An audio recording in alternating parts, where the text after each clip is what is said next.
Mysterious bands of men on horseback travel the roads of Greece. Welcome to Ideas. I'm Nahlah Ayed. The country folk watch them with suspicion from their plots of land. They know from experience that only those who represent danger travel: soldiers, mercenaries, and slave traders.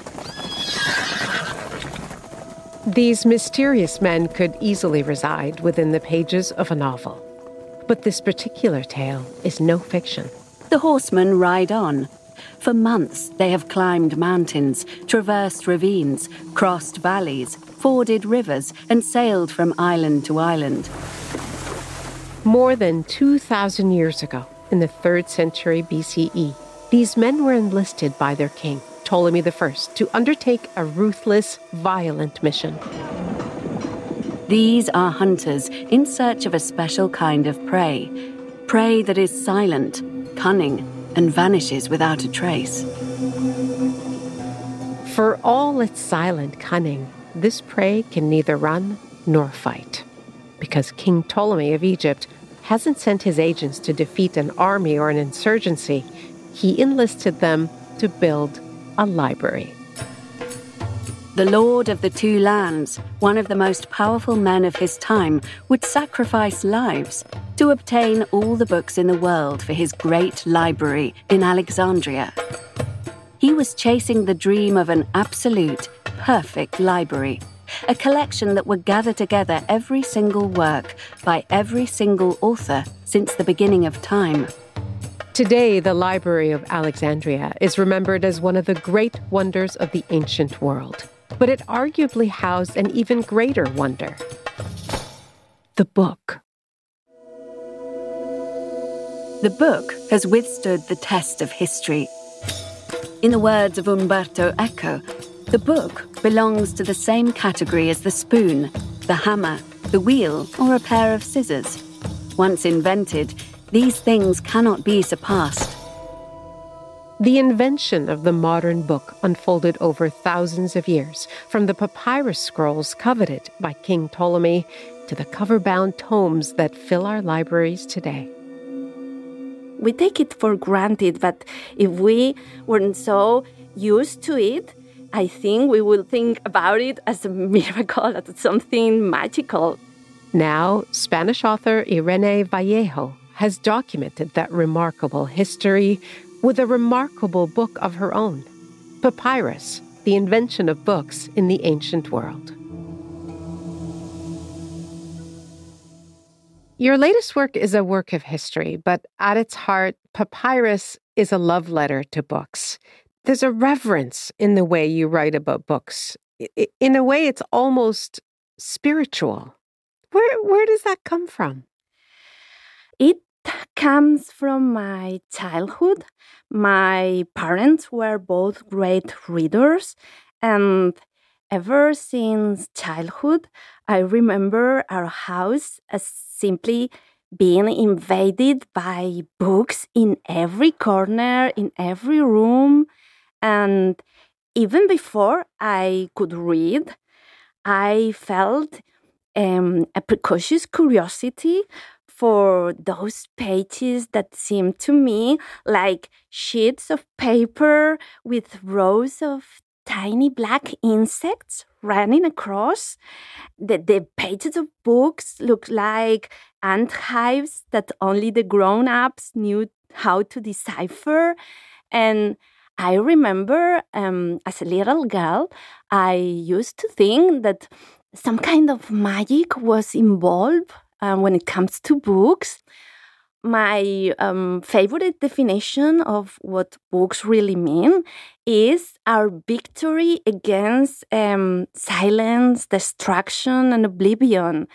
Because, before books were invented, in the era of orality, everyone lived under the threat of oblivion. Everything got forgotten because they didn't have any vehicle for their ideas, their stories, to make sure that their best discoveries could last on and on.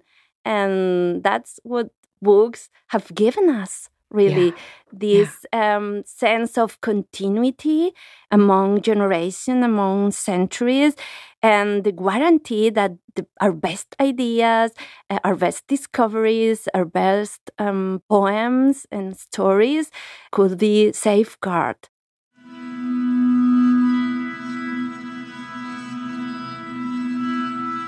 Let's not forget that the book has been our ally for centuries in a war that is absent from history textbooks.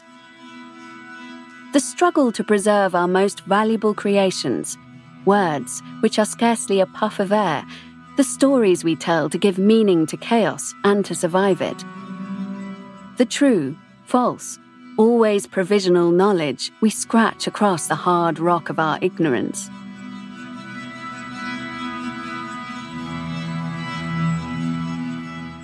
Of course, these earliest books that you're describing are not books the way we know them. They're papyrus scrolls, which, of course, came after a long history of using clay and stone tablets to preserve text.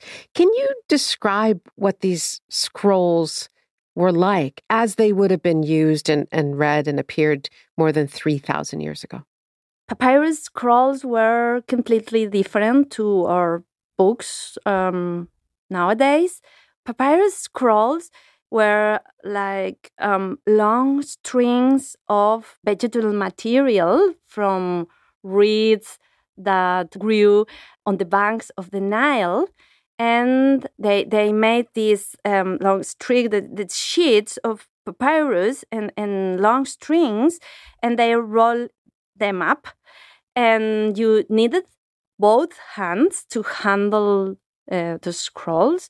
One hand to unroll it and the other to roll it up after you've read it. So you couldn't take notes or use bookmark.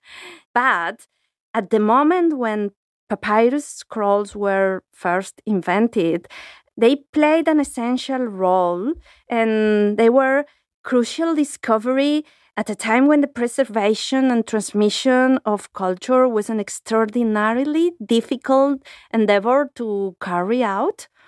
Compared to clay tablets, these sheets of papyrus were fine, light, and flexible. They could store a huge amount of text in very little space.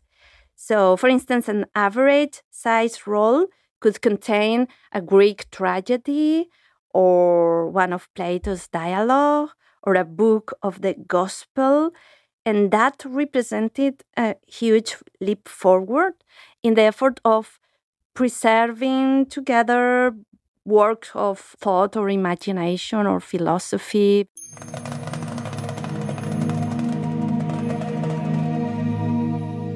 The papyrus scroll represented an extraordinary amount of progress. After centuries of searching for the right format, of humans writing on stone, mud, wood, or metal, language had finally found its home in organic matter. Compared to its inert and rigid ancestors, the book was a light, flexible object from the beginning, ready for journeys and adventure.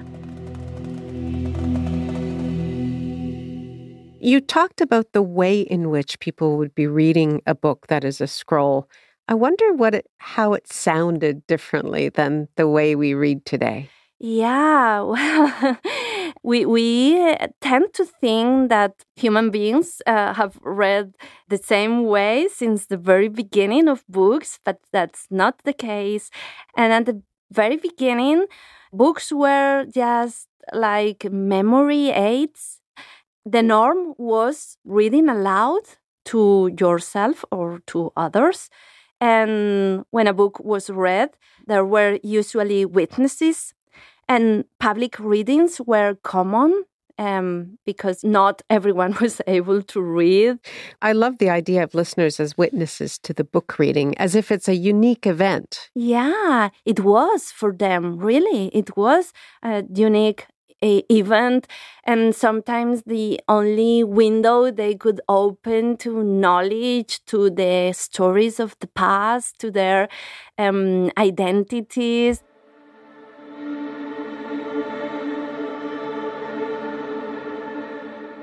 All societies wished to endure and to be remembered. The act of writing lengthened the life of memory, prevented the past from fading away forever. You describe the readings of those early written texts as almost kind of like a musical score. Yeah, at the beginning, texts were just scores in order not to forget the text or, to rehearse the performance. But they were not conceived for a private use or to substitute orality.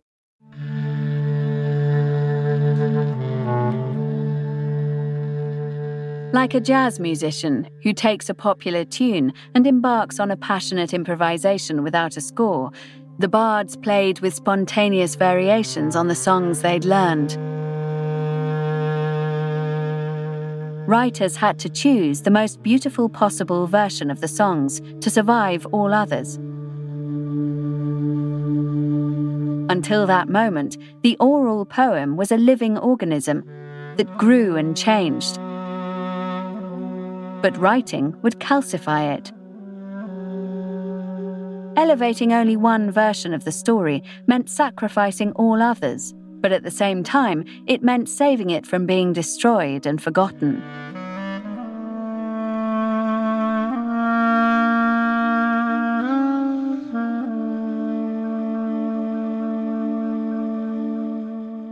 It took a long while to develop this technique of silent reading. The first time we have a testimony of someone witnessing the spectacle of someone reading in silence is in the 4th century when St. Augustine felt very intrigued to see Bishop Ambrose of Milan read in this new way. And he was so shocked and amazed that he wrote about it in his Confessions. He was disturbed by it. Yeah, clearly it was something out of the ordinary for him. And he realizes that Ambrose is understanding what the letters say, but his tongue stays silent and quiet. And Augustine realizes that his professor, his friend, despite his physical proximity, is not beside him. He has escaped into another freer, more fluid world of his choosing, and he's traveling without moving and without revealing where he can be found. And some historians think that's the first testimony of intimacy, of a conversation with yourself. And I think the way he described the scene, his wonder, his amazement, is what we should feel about it. Augustine is right. We can go into another time and a space that we are creating, and we are master of the experience, and we can come back whenever we want. It's extraordinary. But there was something else you also noted, that there was sometimes superstition around the act of reading, both in ancient Greece and Rome. It was seen as a form of possession. Can you tell me about that? Yeah, because they thought the voice of the author possess the reader. It's like your throat is invaded by another people's voices and words. And they thought this experience was somehow promiscuous. They sometimes use sexual words and vocabulary and terminology, like, making love with the author of the book. So, sometimes they prefer to trust this task to slaves, not to do it themselves, because it was like, a little bit promiscuous and, aristocrats and, decent people shouldn't do this very often.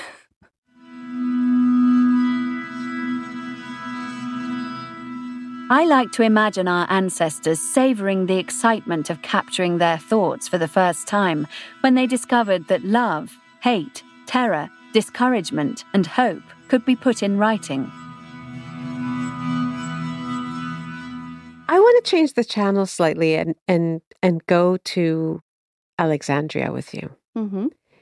Maybe the most captivating proof of the reverence our ancestors had for the written word is the Library of Alexandria, which was built in the 3rd century BC as part of this broader effort by King Ptolemy I to build up the city's influence. How did this vision for a library fit into the political vision that the kings in Egypt had for Alexandria and for their broader empire? Well, I think the first idea or the first glimpse of the Library of Alexandria was born in Alexander the Great's mind, but he hadn't time to implement this idea, this project. So it would be Ptolemy, one of his generals, who actually built the Alexandrian Library. And this was probably the most ambitious cultural project in antiquity. Alexander was one of the first people who dared to conceive the world with a global perspective. And as opposed to his military campaigns, I think the best incarnation of his dream was precisely the Library of Alexandria, where books and wisdom and stories and thoughts brought from every corner of the world had a place. And I think some of our most valuable ideas were born there. The dialogue between different traditions, the very same concept of translation, the desire to preserve knowledge, and the first time we tried to build a place with bricks such as pluralism, openness, and diversity. But with a more critical approach, it was also part of his imperial design. Yes. He thought he could take possession of his subjects if he could possess their ideas, their legends, their traditions, their knowledge. So it was like a way of possessing everything, the souls of their subjects.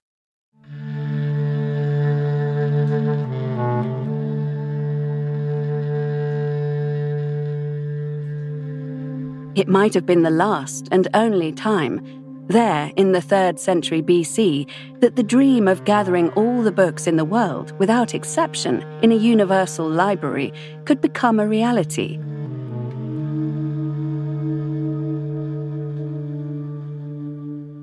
You describe bringing together all existing books as another peaceful way of possessing the world.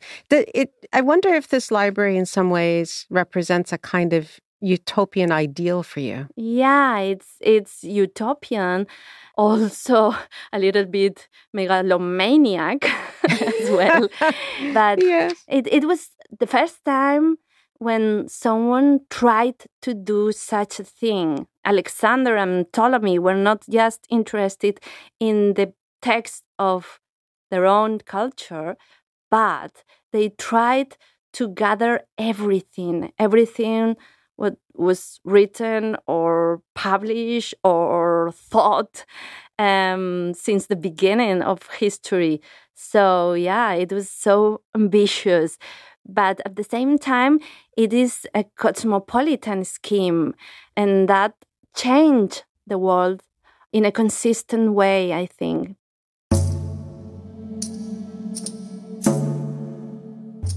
The library made the best part of Alexander's dream come true. His universalism, his passion for knowledge, his unprecedented desire for fusion. On the shelves of Alexandria, borders were dissolved, and the words of the Greeks, the Jews, the Egyptians, the Iranians, and the Indians finally coexisted in peace. This mental territory was perhaps the only space that proved welcoming to all of them.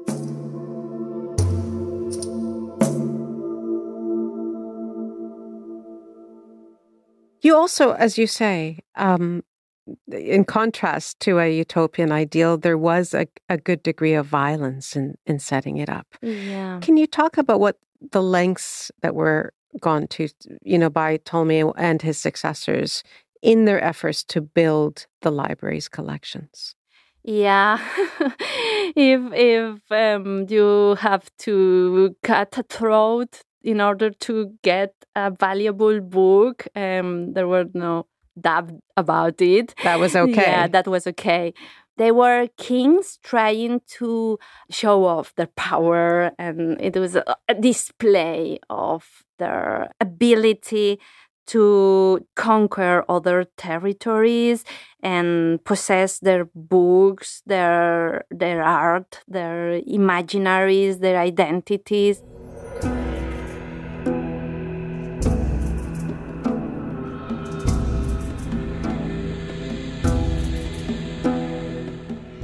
In the era of the Great Alexandrian Project, there was no such thing as an international book trade. Books could be bought in cities with a long-standing cultural life, but not in the young Alexandria. Sources tell us that the kings used the immense advantages of absolute power to enrich their collection. What they could not purchase, they seized. If throats had to be slit or harvests laid waste to get hold of a coveted book, they ordered that it be done, telling themselves that their country's splendor was more important than minor scruples.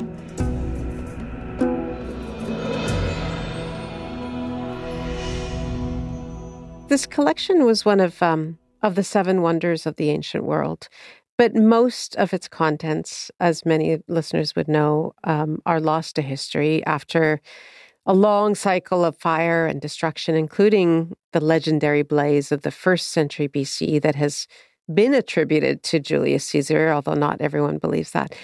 How much do you mourn that loss? We've lost the majority of ancient text, and that's sad.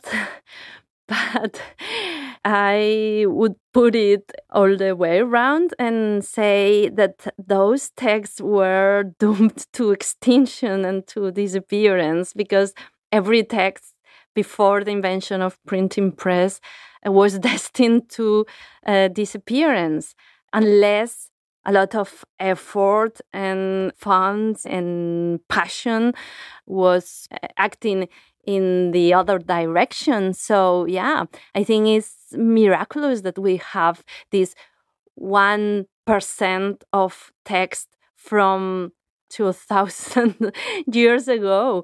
The library was destroyed many, many times. But, people could ask for copies of the books. So they were providing for centuries books that were preserved in other areas Europe and Africa.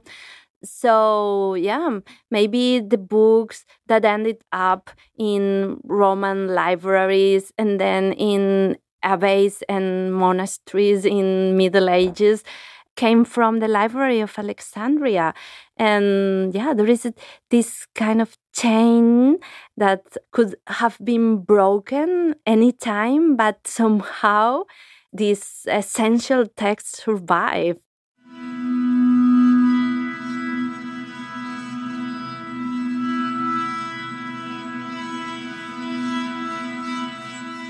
Though the Library of Alexandria was repeatedly burned and destroyed, not all was lost. Centuries of efforts to save its imaginative legacy weren't in vain. Alexandria was the place where we learned to preserve books from the ravages of moths, rust, mold, and from barbarians armed with matches.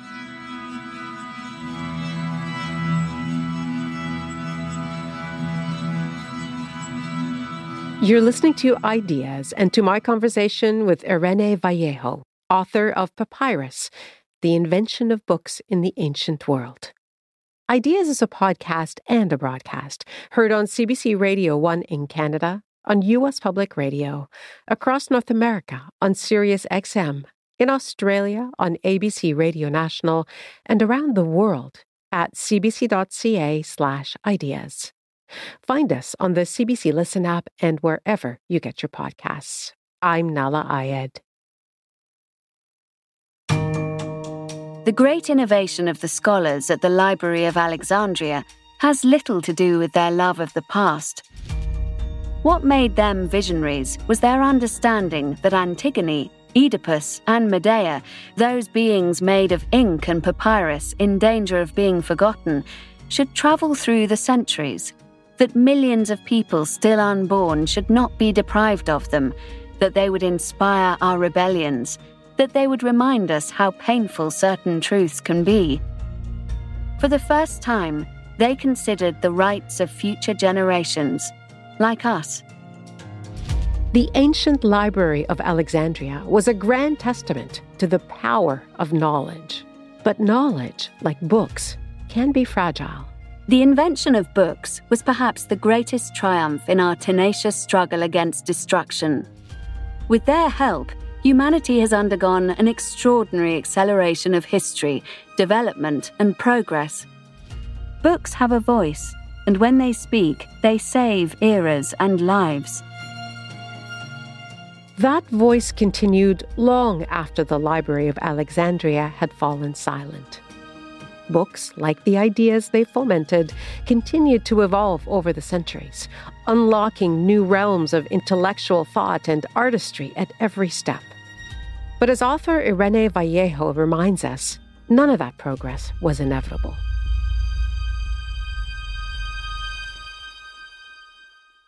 The destruction of that library, the ultimate destruction of it, speaks to just how fragile those books were and continue to be. And you describe, of course, that the journey of the written word through the millennia has been a perilous one.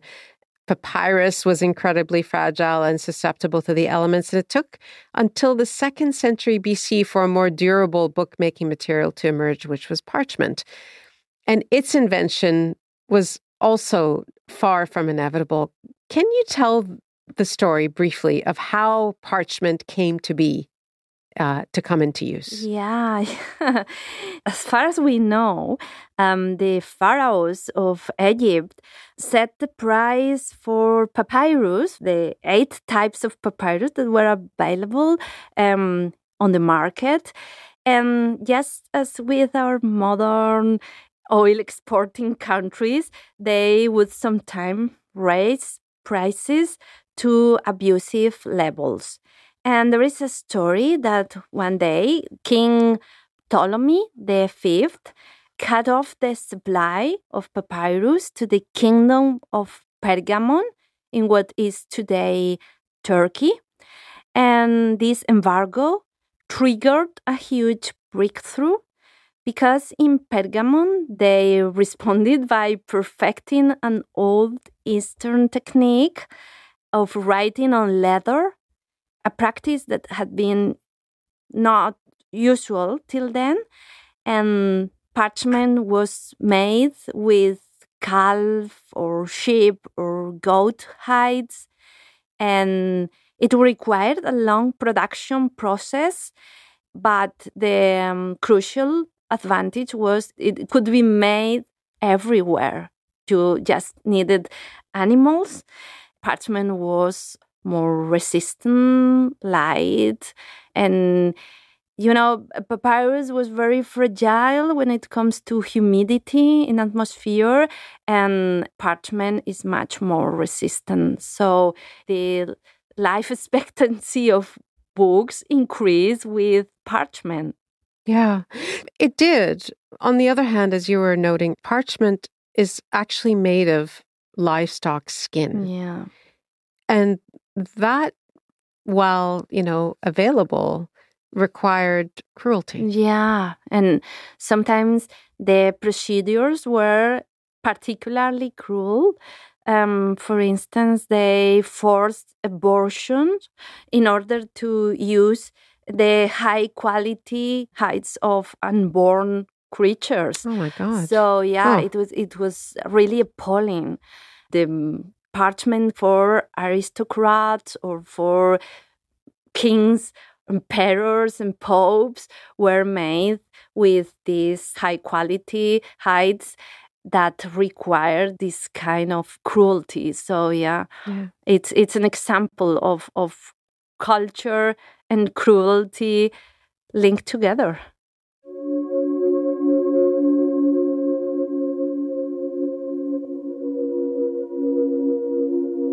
Behind the exquisite work of parchment and ink, wounded skin and blood, the barbarity lurking in civilization's blind spots are hidden like a pair of rejected twins. We prefer to be unaware that progress and beauty involve pain and violence. In accordance with this peculiar human contradiction, many books have served to spread outpourings of wise words about love, goodness, and compassion across the world. Another breakthrough was the codex format, which is the book as we know it today, the book of pages. It was invented in Rome around the 1st century after Christ. And yeah, the codex gained territory at the expense of the scrolls, thanks to the strong preference of Christians, because they were victims of religious persecution over centuries, and they were forced to find hidden places and where they were organized in tiny clandestine grouplets. And the codex was easier to hide quickly in the folds of one's tunic and could be carried on apostolic journeys. And these were enormous advantages to communities of furtive readers. But what did it look like? I mean, you say it looks like our books, but what did it look like exactly? Yeah, there were pages made of parchment, like small notebooks. But Romans developed the technique of books binding, and they protected the books with tablets of wood, with leather, and that was the origin of the cover of the books, and that protected the pages from the humidity or animals or aggressions. So yeah, it was a huge leap forward. And I love this idea of, the kind of books that we have nowadays being triumphant because they favored prohibited readings when Christians were persecuted. And I remember as a child when I used to read books at night under the camouflage of a blanket with a flashlight on. And yeah, we are descendants of those first furtive readers. Wow. Our books won out largely because it favored this kind of reading clandestine, disapproved of.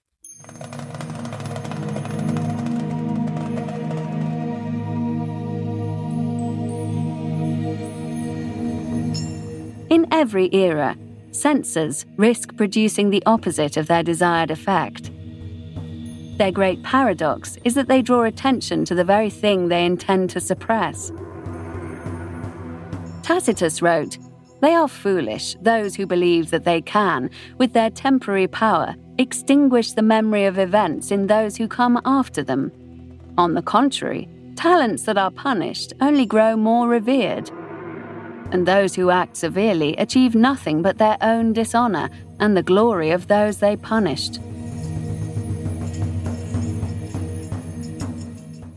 I wonder how else you would describe the change in the content of books overall in a big picture, going from papyrus scrolls to parchment and then to the hardy codex. How else would the content have changed? The structure of books changed because, the string of scrolls was like a continuous reading.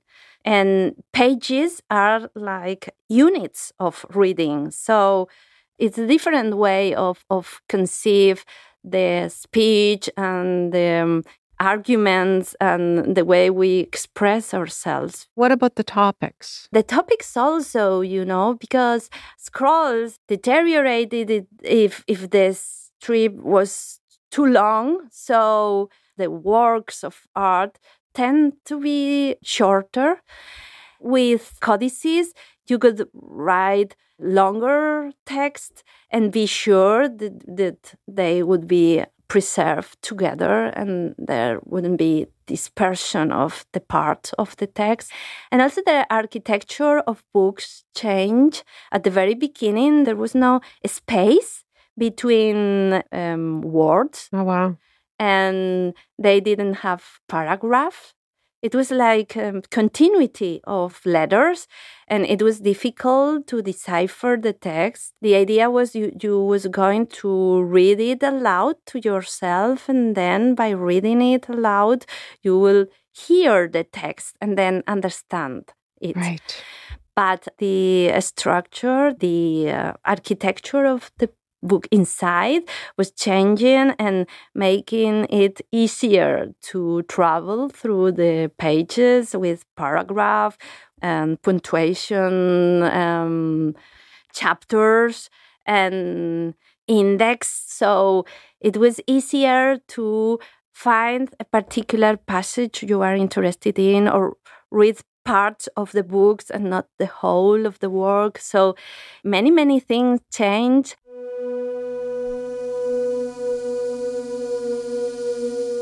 As the centuries passed, the closed jungles of letters through which readers had forged a laborious path, machete in hand, were gradually transformed into tidy gardens of words through which they could take a peaceful stroll.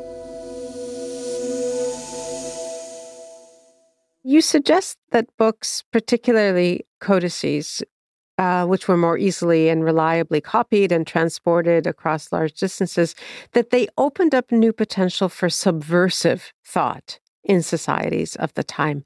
Can you talk about how that happened? That's a process that began with the invention of writing, really, because when people had the opportunity to read their traditions on a text, and stop to think about it and go to previous pages and compare the ideas or to have a critical approach towards the ideas you are listening to. So it's not by chance that philosophy is born in written societies.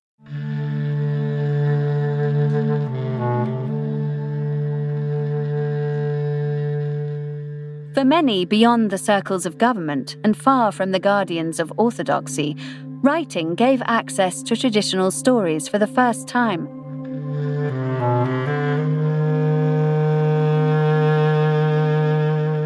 This was how literature and the critical spirit were born. Certain individuals dared to leave a trace of their feelings, their skepticism. Little by little, books became a vehicle for individual expression.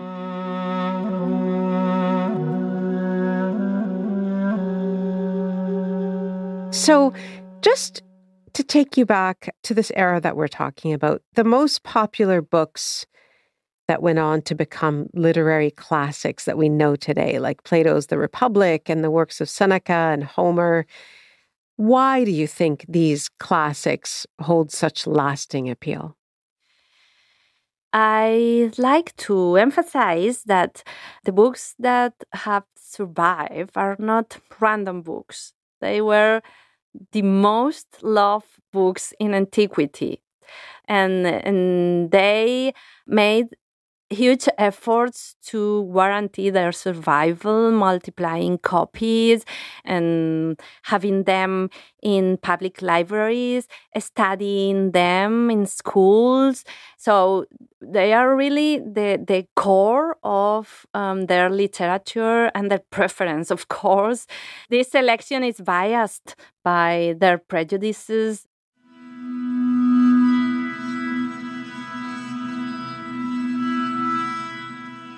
The so-called classics were the economic crème de la crème, those with great fortunes, the blue bloods of the Republic, the extravagantly rich who monopolized the first class.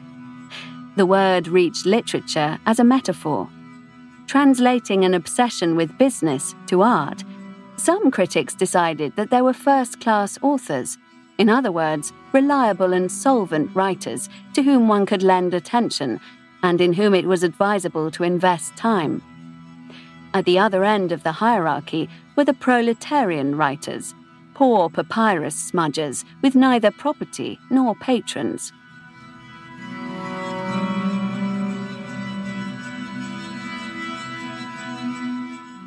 They were books that were able to describe human passions, ideas, the nature of power, of ambition, of love, jealousy, death, life, what's essential in our humanity.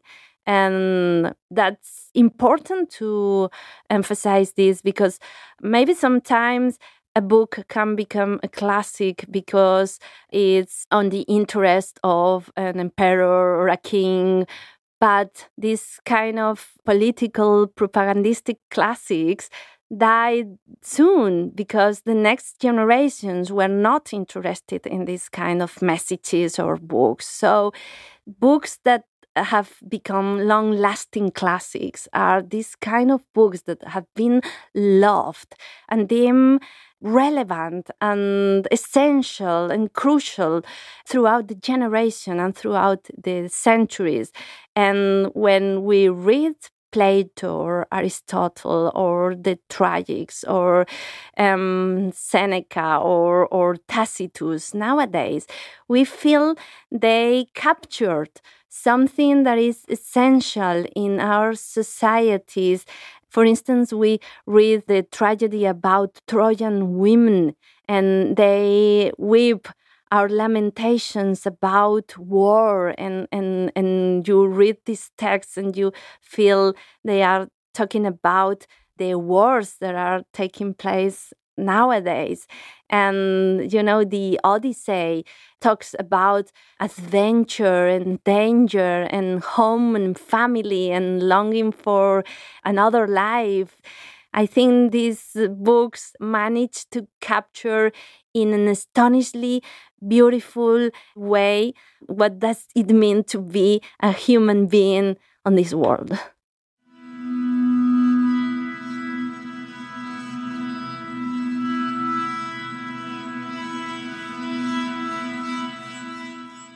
We owe the survival of the greatest ideas dreamed up by humanity to books.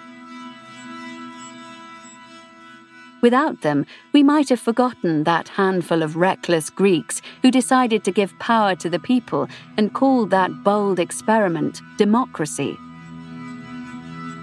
We might have forgotten the Hippocratic doctors who created the first professional oath where they swore to care for slaves and the poor.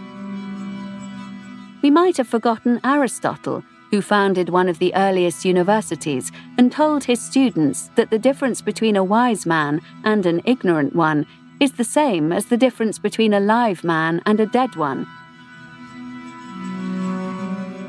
Our knowledge of all these precedents has inspired ideas as outlandish in the animal kingdom as human rights, democracy, faith in science, universal healthcare, compulsory education, the right to a fair trial, and social concern for the disadvantaged.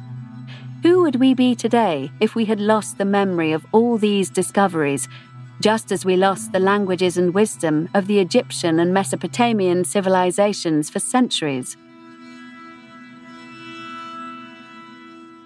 And yet, as you said, that after the fall of the Western Roman Empire in 476, this reverence that people had for such books had evaporated. And so I wonder how close you think we got to having these classics completely disappear. They were in serious danger many times, above all when there is some significant change in civilization, and this border between Roman Empire and the beginning of Middle Ages. This was really a moment when everything could have disappeared. Also, when the Christian culture substituted the pagan society, also was a moment of danger.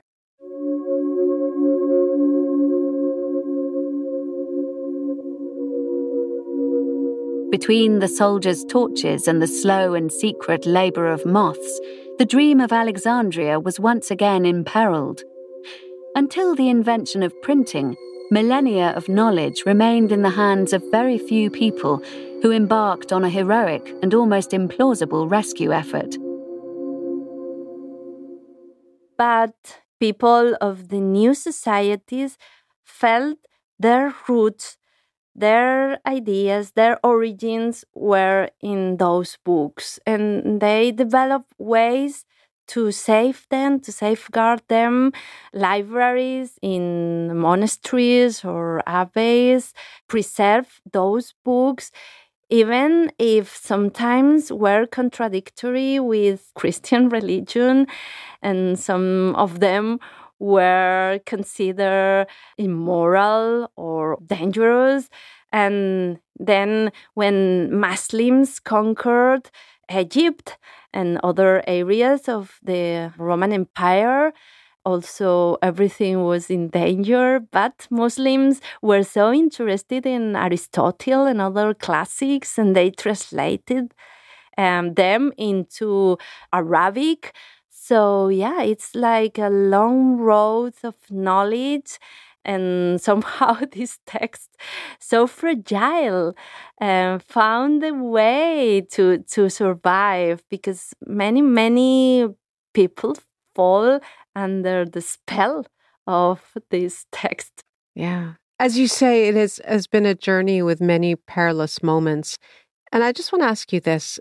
We've seen examples in modern day, where there are groups, individuals, societies where they burn books because of what books contain.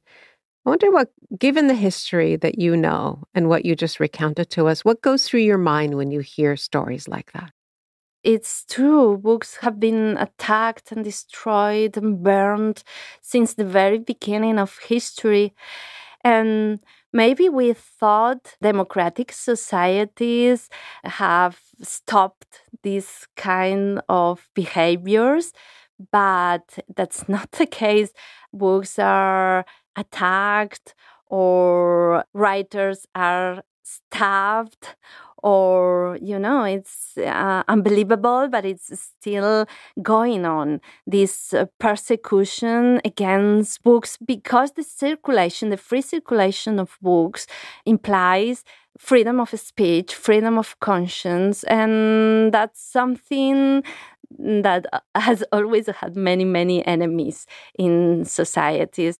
And that's a struggle that is going on nowadays against people who want to impose their ideas of what books are right and what books are harmful or detestable and shouldn't be available at schools, at public libraries, and even changing books, publishing them in different versions in order not to offend. That's a huge debate that we are having nowadays, and that proves that books are still essential nowadays. And that's the way we need to pay attention to these questions, because our freedom is at stake.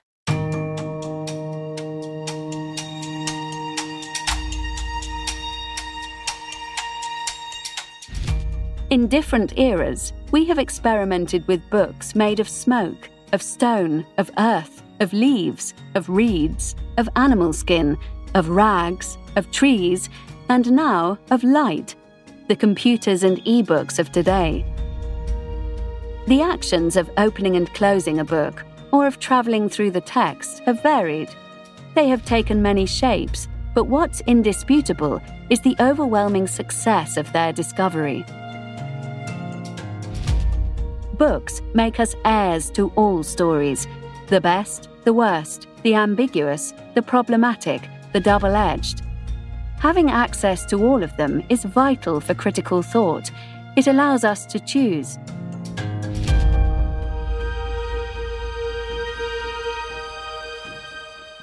Since the invention of the computer, people have been speculating about the possibility that books will no longer be with us, that there may be an extinction. And as you say, in the age of tablets and audiobooks and AI, there are more reasons to wonder about the book's future.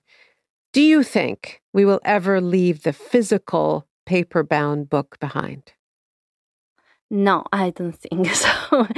I think books, traditional books, paper books, are great survivors. They've stood the test of time, and they offer us advantages. We love the tangible side of books, the design of the cover, the smell and the sound when we handle them. We usually think of digital information and screens as rivals of traditional books, and that's not my point of view. I think they are going to coexist, not to compete, and they are lies in the task of preserving our information, our knowledge, our wisdom. And it enriches our experiences to have the chance to choose. And, paper books are almost perfect. They don't need batteries or internet connection are required. And they are shock resistant and they are beautiful. And it's also an aesthetic experience. Well, thank you for writing a book about that. Oh, thank you. Thank you so much for inviting me to this legendary program. It's been a pleasure speaking with you. Thank you. Thank you so much.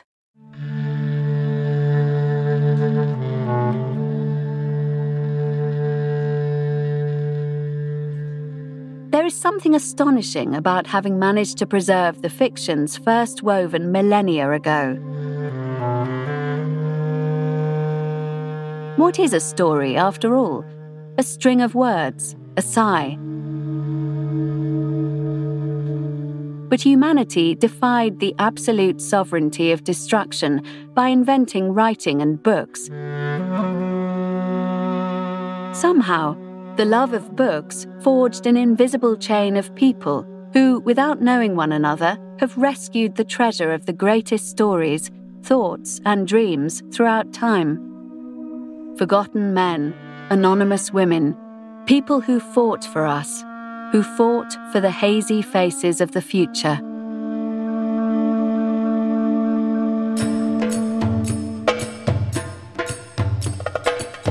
You've been listening to my conversation with Irene Vallejo, author of Papyrus, The Invention of Books in the Ancient World. Special thanks to Penguin Random House Audio for sharing excerpts from the audiobook for Papyrus with us. This episode of Ideas was produced by Annie Bender. Technical production, Danielle Duval. Our web producer is Lisa Ayuso. Acting senior producer, Lisa Godfrey. Greg Kelly is the executive producer of Ideas, and I'm Nahlah Ayed.